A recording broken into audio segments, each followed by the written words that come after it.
दहशत फैला दे, बुझाई।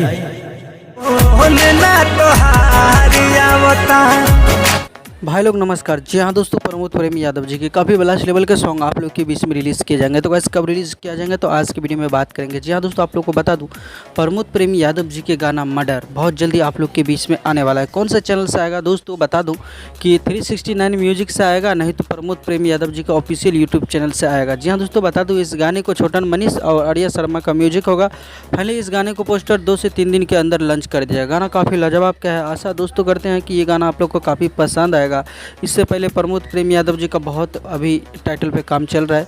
और दूसरी नंबर बात करते हैं दोस्तों, प्रमोद प्रेमी यादव जी का सबसे पहला एक सैड सॉन्ग आया था, जिस सैड सॉन्ग का नाम था याद, और इसके बाद जेल, फिर दीवाना। बहुत सारे ऐसे गाना आया है, लेकिन इसके बाद ये जो आ रहा है अब जो गाना सुनने को मिलेगा वो गाने का नाम है मर्डर। फाइनली ये गाने को पोस्टर 2 से 3 दिन के अंदर में रिलीज़ कर दिया जाएगा। आशा और विश्वास से दोस्तों ये वीडियो आप लोग को काफ़ी पसंद आएगी। अगर इसी तरह का वीडियो देखना चाहते हैं तो वीडियो को लाइक करके चैनल को सब्सक्राइब कर लीजिए, बेल आइकॉन ऑल कर लीजिए, ताकि भोजपुरी का हर अपडेट सबसे पहले आपको देखने को मिलेगा। मिलते हैं नए वीडियो के साथ, तब तक के लिए bye bye, take care, love you all and देखते रहिएगा भोजपुरी चिप।